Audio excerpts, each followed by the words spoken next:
नमस्कार बंधुरा उर्मिला रान्नाघरे अनेक अनेक स्वागत जानाई और अनेक अनेक भालोबासा निये आज के आमार रान्नाघरे देखाबो। एटा होच्छे पुकुरेर माछ, पुकुरेर होच्छे छोटो बाटा माछ दिएई आज के रान्ना करब।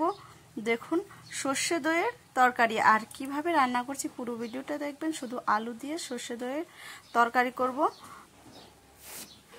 चलुन तो माछटा प्रथमेई आमि केटे निচ্ছি। এই দেখুন এইভাবে আমি সম্পূর্ণ মাছ কেটে ধুয়ে পরিষ্কার করে নিব। এইখানে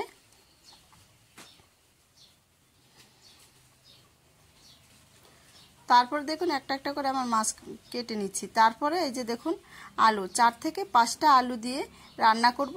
আর কিভাবে রান্না করছি দেখতে থাকবেন। প্রথমে আমি আলুগুলোকে ছুলে নেব এবং কেটে নেব পরিষ্কার করে। আর কিভাবে করছি পুরো ভিডিওটা দেখবেন। আমার চ্যানেলে যারা নতুন আছেন তারা অবশ্যই সাবস্ক্রাইব লাইক কমেন্ট করে পাশে থাকবেন। আর যারা যারা ভিডিওটাতে সাবস্ক্রাইব করেছেন তাদেরকে অনেক অনেক ধন্যবাদ।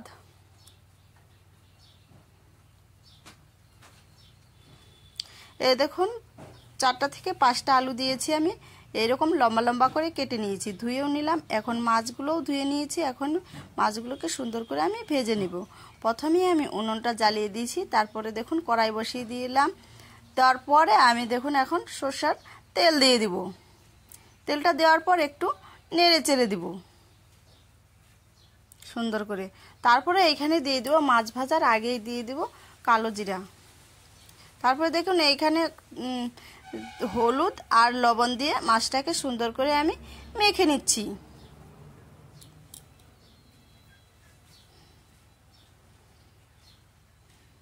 টাটকা মাছের কিন্তু টেস্টই আলাদা।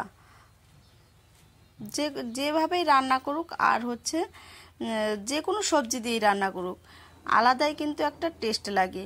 তো দিয়ে দিচ্ছি মাছগুলো তেলের মধ্যে দিয়ে একটু ওই যে নেড়ে চেড়ে দিব আমি।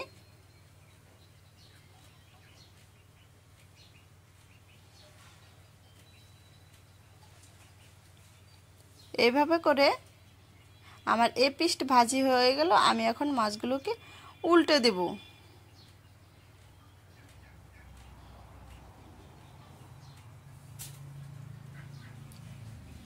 সম্পূর্ণ মাছ এইভাবে করে আমি কিন্তু ভেজে নামিয়ে নিব।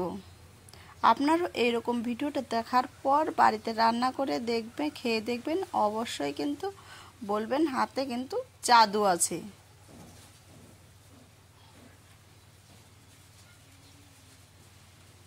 এই দেখুন আমি মাছগুলো এখন ভাজি হয়ে গেল আর আমি নামিয়ে নিচ্ছি মাছগুলো।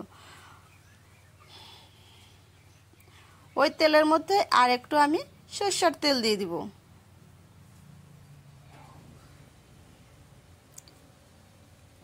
তেলটা দিয়ে দেওয়ার পর দেখুন তেলটা গরম হয়ে এসেছে। এখন দিয়ে দিব মৌরি, বেশ কয়েকটা মৌরি দিয়ে দিব।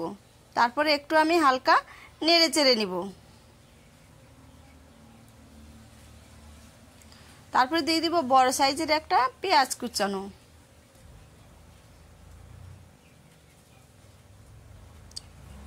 কুচানো পেঁয়াজ, যত পেঁয়াজ কুচি কুচি করে কাটা হয় তত কিন্তু তরকারিটাও খেতে টেস্ট লাগে। তারপরে দিয়ে দিব 2টা তেজপাতা দিয়ে আবারও পেঁয়াজটাকে একটু ব্রাউন কালারের করে আমি ভেজে নিব।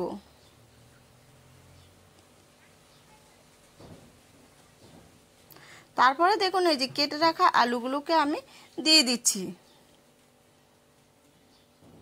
দিয়ে একটু লাল লাল করে কিন্তু আমি এটাকে ভেজে নিব।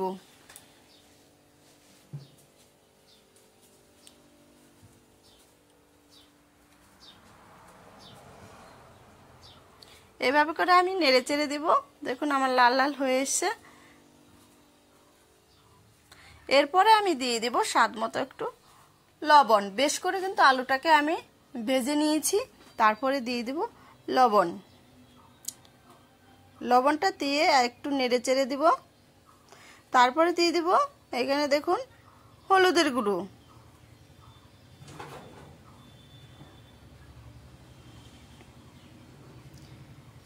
দিয়ে আমি আবারও নেড়ে চেড়ে দিব।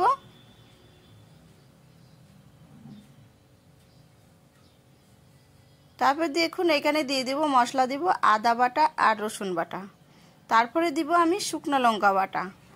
পাটায় বাটার তরকারি, যে কোনো তরকারি হোক না কেন, খেতে কিন্তু অসাধারণ লাগে। এইখানে দিয়ে দিয়েছি হালকা জিরে বাটা আর ধনে বাটা, দিয়ে আমি সব মশলা দেওয়া হয়ে গেল।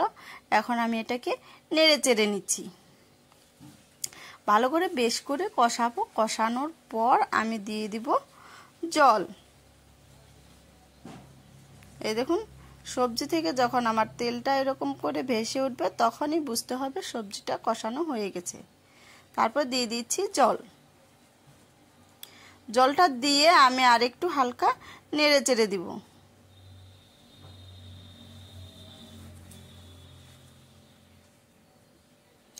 আপনাদের পাশে রেখেছেন আমাকে, তার জন্য অনেক অনেক কিন্তু ধন্যবাদ। আমার চ্যানেলে নতুন নতুন ভিডিও দেখতে হলে আমার চ্যানেলটাকে অবশ্যই সাবস্ক্রাইব, লাইক, কমেন্ট করে আপনারা কিন্তু আমার পাশে থাকবেন। তারপরে দেখুন ঝোলটা আমার ফুটে এসে, তখন আমি দিয়ে দিব ভেজে রাখা মাছগুলো। একটু আবারও নেড়ে চেড়ে দিব। এইভাবে কিন্তু তরকারি রান্না করলে বারে বারে কিন্তু ভাত খাওয়ার ইচ্ছা করবে। তারপরে দিয়ে দিলাম হচ্ছে এখানে সর্ষে বাটা, সাদা সর্ষে বাটা দিচ্ছি আমি। এখানে চাইলে আপনারা লাল সর্ষেটাও কিন্তু দিতে পারেন। তারপরে আবারও আমি নেড়ে চেড়ে দিব। সব শেষে দিয়ে দিব এইখানে টক দই, পাটায় কিন্তু এটা আমি বেটে নিয়েছি। কেউ কেউ আবার মিক্সারেও করে, কিন্তু আমি পাটাতে বেটে নিলাম। দিয়ে হালকা আবারও নেড়ে চেড়ে দেব। এই দেখুন দইটা দেওয়ার পর আমি এক থেকে 2 মিনিটের বেশি জাল দিব না, 1 মিনিটের মতোই আমি জাল দিয়ে নিব। তারপরে সবার শেষে আমি দিয়ে দিব সরষের তেল। সরষের তেলটা দিলে পারে আপনার হচ্ছে যে সরষেটা দিলাম ওটা যেন তিতো ভাব না লাগে, তার জন্য আমি দিয়ে দিব। এটা দিয়েই আমি আর বেশিক্ষণ জাল দিব না। আর কাঁচা তেল দিলে কিন্তু তরকারি কিন্তু খেতে আলাদাই একটা টেস্ট লাগে, আর একটা সেন্টও কিন্তু আসে। তো এটা দেওয়ার পরে বেশিক্ষণ জাল দেব না, আমি এখন নামিয়ে নিচ্ছি। এই দেখুন নামিয়ে নিচ্ছি। কালারটাও বেশ সুন্দর এসেছে। পুরো ভিডিওটা দেখার জন্য অনেক অনেক ধন্যবাদ। আমি কালকে অন্য ভিডিও নিয়ে আসবো আপনাদের কাছে। আপনারা ভালো থাকবেন, সুস্থ থাকবেন এই কামনাই করি। অনেক অনেক ধন্যবাদ।